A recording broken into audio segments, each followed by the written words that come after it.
Bine v-am găsit, bine v-am regăsit, dragilor din Zodia Pești, oriunde v-ați afla. Și uite că am ajuns și la luna lui octombrie. Mă gândesc cum a trecut acest an.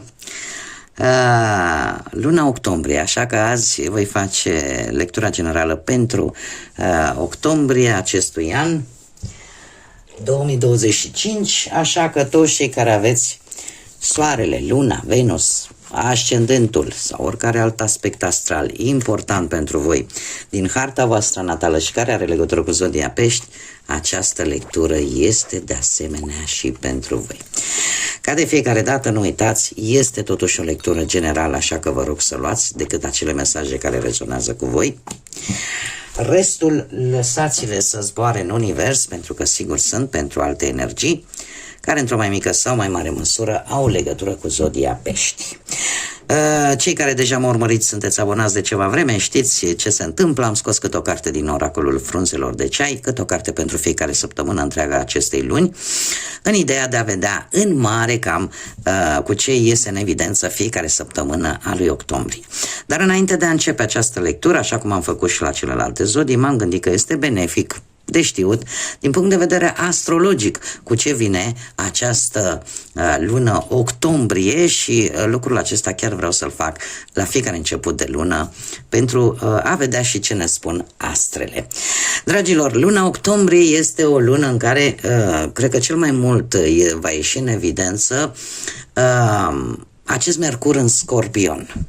Un Mercur în Scorpion care intră undeva, cred că pe 6 octombrie, și care ne va îndemna să nu mai fim superficiali în conversațiile care le avem, în dialogul pe care le avem, comunicarea pe care o avem cu ceilalți, indiferent că vorbim de, practic, de orice aspect al vieții, da? Că e de muncă, că e de bani, că e de relații, nu contează.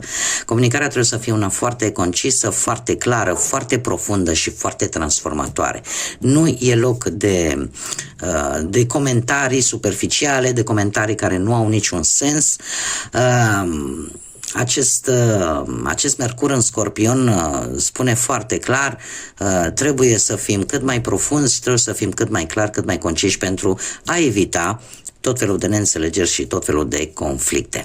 De asemenea, faptul că avem și o lună plină în Berbec, undeva pe 7 octombrie, vine cu o altă energie, de data aceasta o energie organizată. De ce? Apare tendința de a face lucruri, de a avea inițiativă, de a trece cumva la acțiune, dar într-o modalitate mult mai înțeleaptă, mult mai isteață, mult mai inteligentă.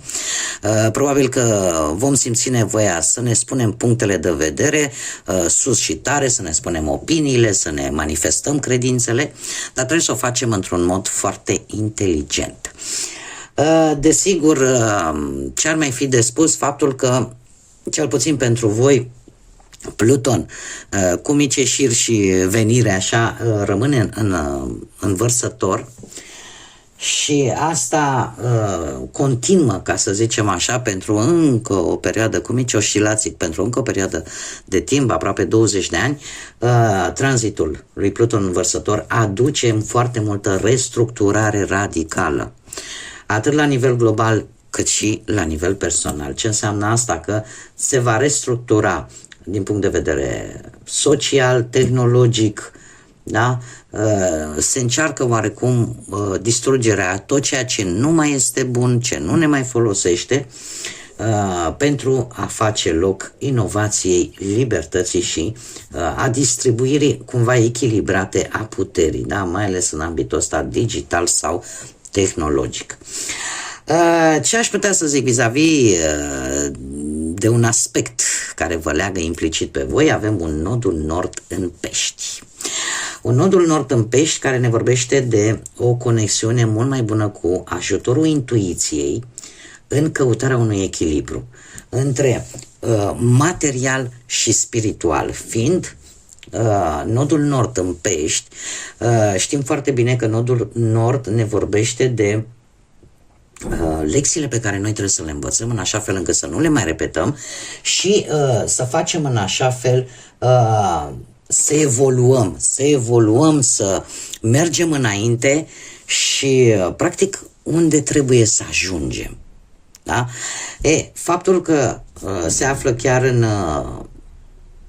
în zodia voastră acest nod nord, ne vorbește de o creștere spirituală, de o schimbare de paradigmă, o schimbare de, cum să spun eu, de sentimente și de faptul că o înțelegere mai mare a faptului că suntem interconectați și că fiecare persoană are rolul ei bine stabilit în această lume. Ce ar mai fi de spus? Ar mai fi de spus faptul că avem, tot cu nodul nord, va face un trigon Marte. Ce înseamnă asta? Uite, toată această energie a lui Marte cu curaj, cu dinamism, cumva intră pe aceeași linie a destinului nostru, a ceea ce noi trebuie să facem, acolo unde noi trebuie să lucrăm pentru a ne atinge scopul. De asemenea, Marte mai face un trigon și cu Jupiter, care aduce o influență foarte pozitivă. De ce? Pentru că ne crește încrederea în forțele noastre proprii, ne crește încrederea mai mult în noi și dezvoltă oarecum o gândire mult mai strategică în momentul în care avem de rezolvat anumite situații sau probleme destul de complexe. Ce ar mai fi? Ar mai fi un Marte care de asemenea face un trigon cu Saturn, e adevărat mai către sfârșitul lunii, dar care vine cu foarte multă armonie între acțiunea lui Marte cu structura lui Saturn. Asta ce înseamnă?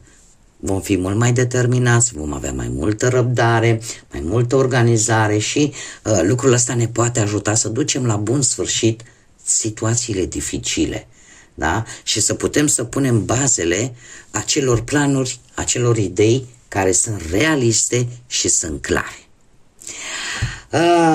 Pe lângă toate aceste lucruri, avem și niște aspecte mai puțin plăcute, la care probabil ar trebui să fim un pic mai atenți. Avem o conjuncție între Marte și Lilith, care va scoate ce e mai rău din noi, o perioadă, aș zice, undeva după 26 octombrie, în care cumva vom simți nevoia să scoatem tot ce am strâns, toată această energie negativă, ură, răzbunare, furie, să le scoatem în exterior. Este acel impuls, combinația cea mai proastă, aș zice eu, Marte cu Lilith. Și aici, undeva aici trebuie să avem un pic de grijă și dacă o facem, să o facem într-un mod cât mai asertiv, cât mai non-violent, ca să zic așa.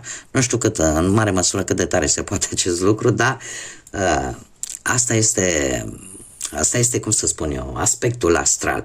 Și mai avem de asemenea iar o quadratură între Jupiter și Chiron, de asemenea undeva pe 23 octombrie, care vine, cum să spun eu, apare acest conflict intern între dorința de a crește, între dorința de a fi expansiv, de a te dezvolta și faptul că, ce să vezi, vine Chiron și zice: domne, dar stai că tu ai niște probleme de rezolvat, tu ai niște răni de vindecat și e posibil să apară situații din trecut care nu și-au găsit o rezolvare, sau să apară situații în care voi ați fost răniți și rănile încă nu s-au vindecat la momentul respectiv.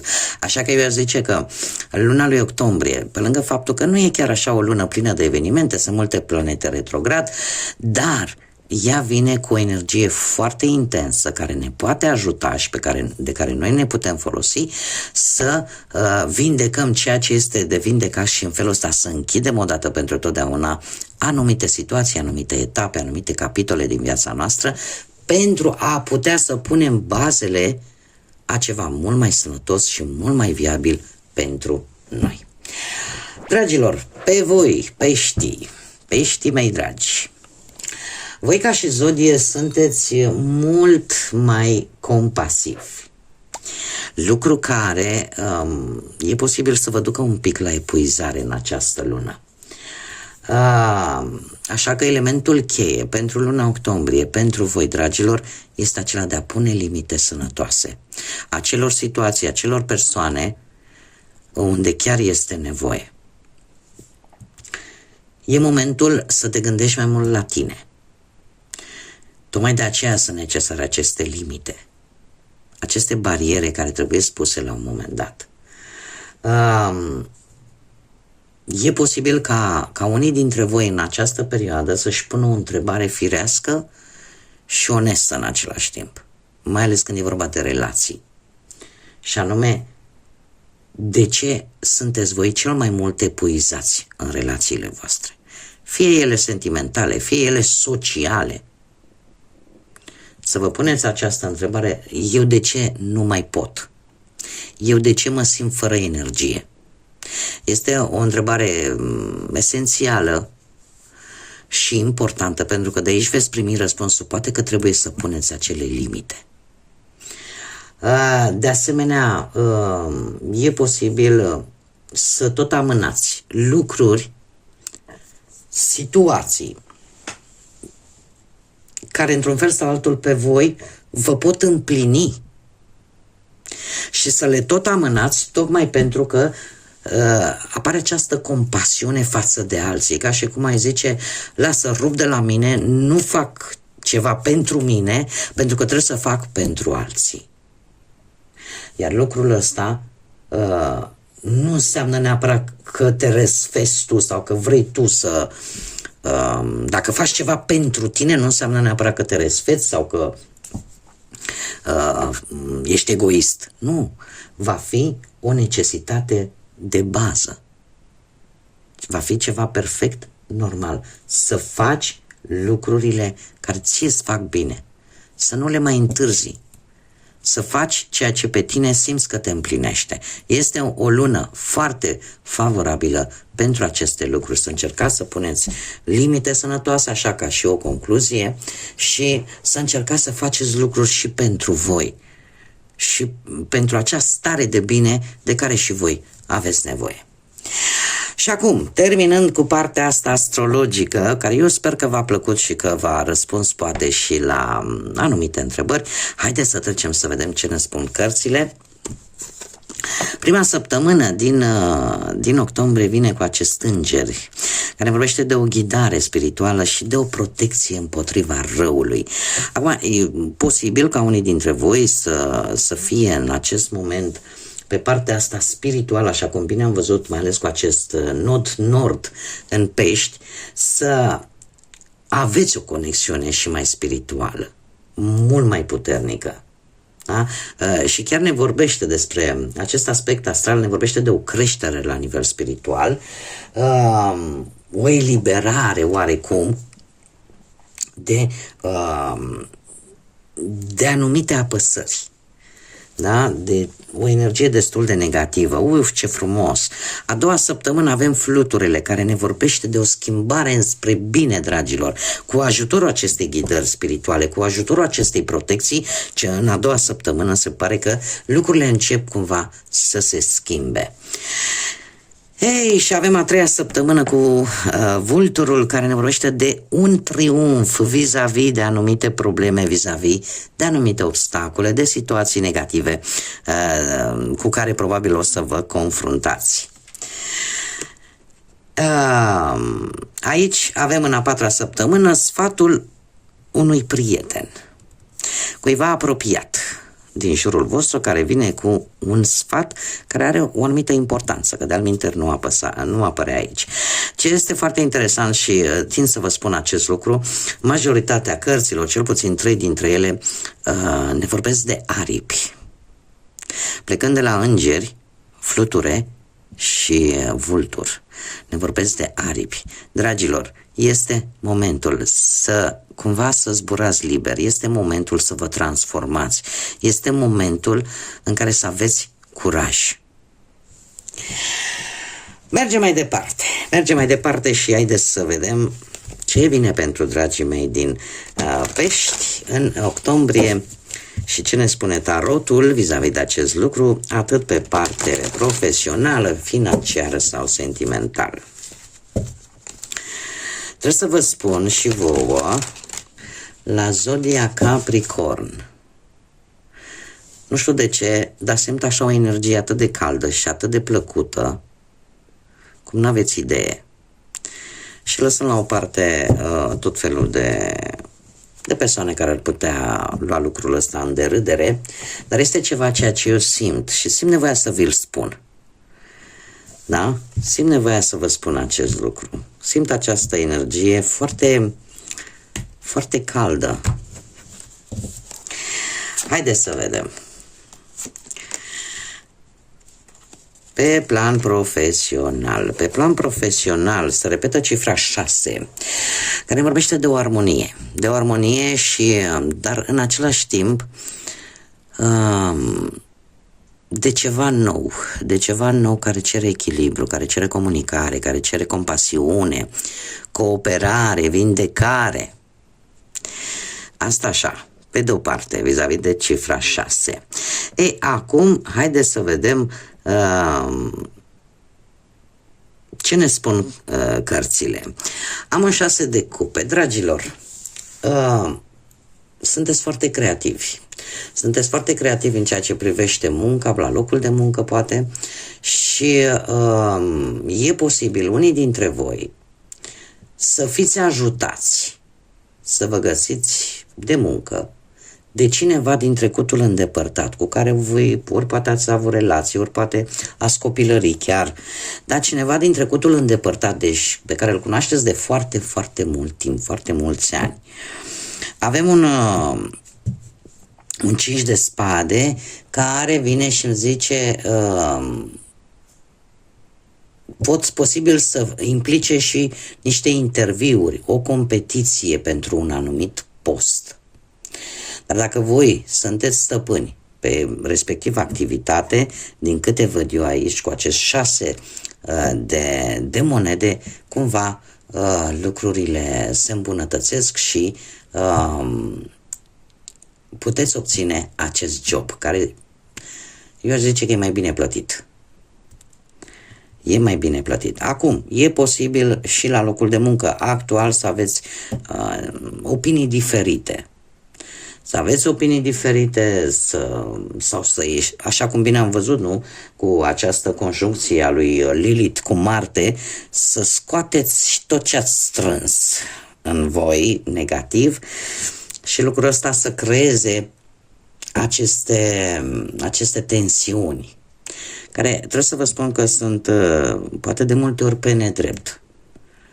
Se creează aceste tensiuni, în sensul că e posibil ca voi chiar să ziceți, nu, chiar nu mai pot, adică alții câștigă pe urma mea sau nu știu, dau tot felul de exemple. Să fie ceva nedrept aici care se întâmplă pentru voi, dar asta nu înseamnă că nu se vor rezolva. Cu acest 6 de monede e și o carte karmică, să știți. Și karma, așa cum bine știm, este acea energie pe care noi o emanăm, pe care noi o eliberăm în univers și care la un moment dat se întoarce înapoi la noi, dar după ce a acumulat și mai multă energie. Așa că, din ce văd eu aici, ori conexiunea cu cineva din trecut care vă poate ajuta, ori vreo tensiune, conflict cu cineva cu care voi lucrați de foarte multă vreme, dar care într-un final va trece. Deci va trece, nu este ceva din care să nu ieșiți. Veți încheia luna lui octombrie cu șanse destul de bune, da? Șanse destul de bune, mai ales când e vorba de un nou job sau mici îmbunătățiri când e vorba de joburile actuale pe care voi le dețineți. Mergem mai departe și haideți să vedem cu banii. Cu bănuții. Cu bănuții aici avem arcanul vostru și avem Marele Preot care ne vorbește de Taur. Dragilor dragi, pe partea asta banilor, eu aș zice că ori sunteți voi într-o negociere, ori că vreți să faceți vreo investiție și nu știți voi exact, într-un fel sau altul, ori vreți să găsiți o anumită soluție, dar într-o manieră destul de corectă, la o problemă financiară. Și este foarte interesant aici. Ori veți cere sfatul cuiva care de obicei vă dă sfaturi bune, nu știu care are legătură cu zodia Taur sau nu, sau pur și simplu cei care aveți poate un ascendent în zodia Taur, voi să încercați să faceți ceea ce este corect, ceea ce este drept într-o situație legată de bani. Faptul că avem un as de cupe și imediat pe urmă avem luna, arcanul vostru major, asta îmi spune că există șansa unei, cum să spunem, unei rezolvări. Sau există șansa ca voi să descoperiți, chiar și din întâmplare, ține foarte mult de, cum să zic eu, de hazard un pic. Pentru că e posibil ori să găsiți niște bani, știu că sună un pic prostesc, dar puteți să găsiți niște bani, că îi găsiți pe stradă, că îi găsiți pe în casă, uitați, pe șifonier, pe sub saltea sau în vreo geacă mai veche, dar acești bani cumva să vă ajute. Să vă ajute în respectiva situație. Dacă nu vorbim de acest lucru, eu aș zice că există o conexiune bună cu cineva care, într-adevăr, vă poate da o idee bună în ceea ce privește această situație legată de bani. Ce este foarte interesant cu luna? Luna de obicei ne vorbește, e adevărat, de lucruri nu foarte clare, dar în cazul de față se pare că ne vorbește de intuiție. Voi veți fi foarte intuitiv în această perioadă și oarecum vă veți asculta intuiția.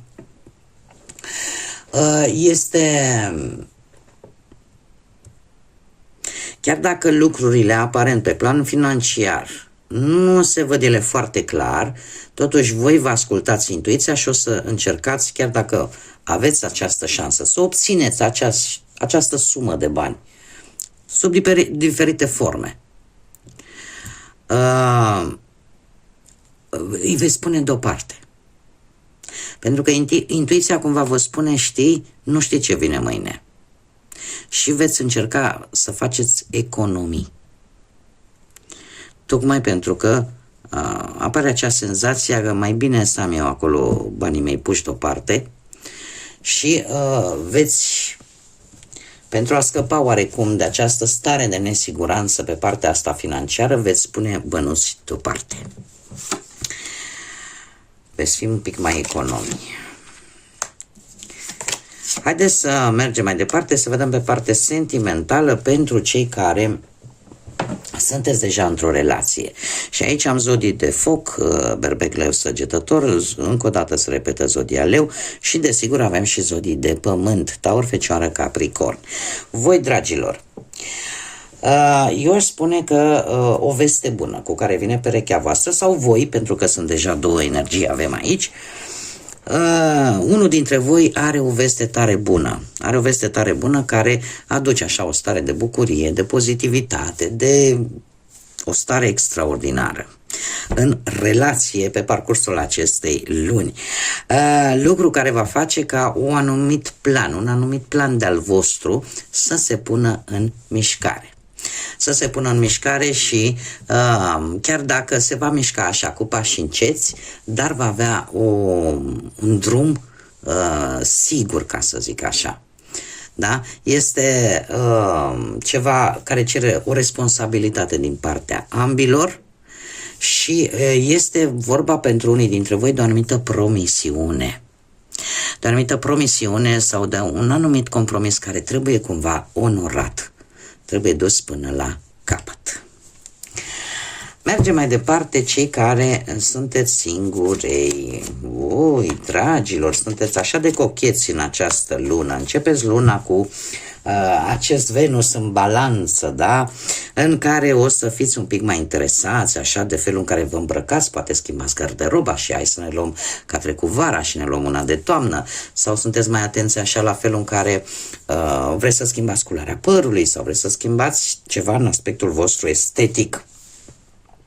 Zodia Taur, de asemenea, se repetă. De ce această tendință la voi, dragilor? Pentru că e posibil ca cineva să vă fi stârnit interesul, cineva care are aceleași principii ca și voi, aceleași puncte de vedere sau aveți puncte de vedere similare în ceea ce privește cum ar trebui să fie o relație sentimentală. Asta nu înseamnă că veți fi scutiți și de cum se zice, anumite, nu știu cum să le zic, de anumite bârfe, de anumite îndoieli.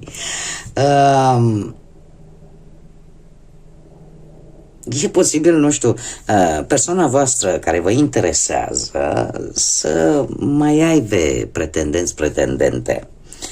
Și, într-adevăr, să aveți un pic de luptat, dar se pare că sunteți dispuși să o faceți și un lucru important cu acest 7 de bâte este că aveți tot ce vă trebuie, sunteți pe o poziție dominantă, pe o poziție de putere și aveți mari șanse să ieșiți învingători, dragilor, și să cuceriți sau să începeți această nouă romanță, această nouă poveste de dragoste. Zecele de cupe, ce să mai spun, că e o relație care își va arăta importanța, zic eu, în viața voastră, în această lună.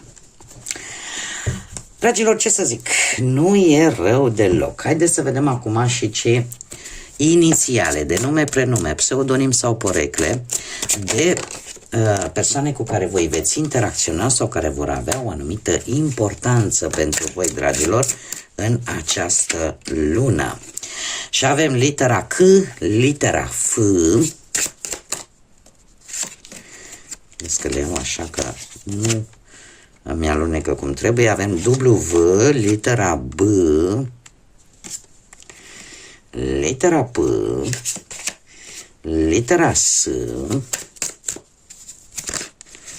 și, uite, le pun pe toate cele care s-au întors, am așa, litera R, C încă o dată și litera L. Deci, inițială de nume, prenume, pseudonim sau porecle de persoane cu care voi veți interacționa sau vor avea o anumită importanță în luna lui octombrie. Ca și zodii, în afară de cele pe care tocmai ce le-am menționat, trebuie să vă spun că predomină zodiile de aer, Gemeni, Balanță, Vărsător, predomină chiar. Și avem de asemenea zodii de apă, la fel ca și voi, Rac, Pești, Scorpion, mai puțin, dar nu deloc, zodiile de pământ, Taur, Fecioară, Capricorn. Acum haideți să vedem și care este surpriza lunii octombrie pentru voi, dragilor din Pești. Surpriza lunii octombrie pentru dragii mei din Pești, în luna lui octombrie. Haideți să încercăm. Opa! Și avem, că acestea nu s-au întors, avem 8. 8, 8, 8. Orică e data de 8 octombrie, ori în 8 zile sau în 8 săptămâni, ceva va începe să se miște, ceva va începe să progreseze.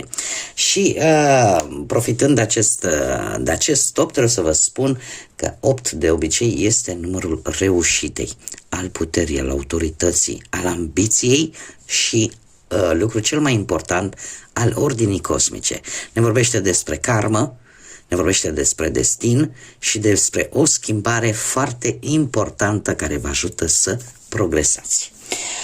Acum, și este legat, așa cum am mai spus, ori de 8 octombrie, ori de la 8 zile de când vedeți această lectură sau la 8 săptămâni. Haideți să vedem acum care este mesajul Universului pentru voi, dragilor din Pești, pentru luna octombrie. Ce mesaj are Universul pentru voi? Și să vedem. Spune așa: dacă ceva în interiorul tău îți spune că un lucru nu este tocmai drept, ai încredere în acest fapt. Dacă tu ești nefericit, nefericită în viața ta, schimbă ceva. Pentru că în întregime depinde de tine. Nu mai găsi scuze. Tu deții controlul propriei tale vieți. Este o manieră foarte frumoasă de a vă spune exact ce v-am spus încă de la începutul acestei lecturi, când am vorbit despre partea asta astrologică a lunii octombrie, și anume că, dragilor, sunteți într-un moment în care cel puțin aspectele astea astrale îți sugerează că trebuie să pui anumite limite. Trebuie să pui anumite limite sănătoase pentru tine. Pentru tine. Da? Că dacă atunci interiorul tău, intuiția ta îți spune că ceva nu e în regulă, că ceva nu e bine, ar trebui totuși să ai încredere în propria ta intuiție și mai ales dacă observi că tu ai o viață nefericită, da? Schimbă ceva. Da? Nu trebuie să așteptăm să vină cineva să ne schimbe, că exemplul ăsta l-am mai dat și la alte zodii, să am persoane care zic, eu aștept schimbarea, domn. Deci eu aștept schimbarea, dar eu nu fac nimic vis-a-vis de această schimbare. Poate să-ți dea Dumnezeu și Universul și cine vreți voi să vă dea 11.000 de oferte și de șanse și de oportunități. Dacă tu nu faci schimbarea necesară, ele vor trece pe lângă tine. E ca un tren pe care îl pierzi. Așa că, dragilor, nu mai găsiți scuze. Voi vă dețineți propriul control al propriei voastre vieți, așa cum vă spun și îmi place și mie să vă spun la fiecare început de lectură. Voi vă decideți viitorul în funcție de alegerile și deciziile pe care voi le luați. Și este un moment tare bun de a pune limite sănătoase. Bun, dragilor, lăsând la o parte tot ceea ce am văzut astăzi aici, atât din punct de vedere astrologic, cât și ceea ce ne-au spus cărțile, eu vă doresc ca octombrie să fie un octombrie pe placul și pe sufletul vostru. Să aveți acele stări care vă fac mai puternici, în care voi să fiți într-o energie în care voi să vă simțiți bine. Pe lângă acest lucru, eu vă doresc să aveți parte de lumină. De lumină în suflete, în gânduri și în felul în care vedem viața. Poate reușim să schimbăm ceva, da? Dacă avem o energie bună. Iar până data viitoare, când ne vom reîntâlni cu siguranță la o altă lectură, zic eu, interesantă pentru voi, eu vă urez tot binele din lume, să aveți parte de multă energie pozitivă și, desigur, să fiți iubiți, dragilor.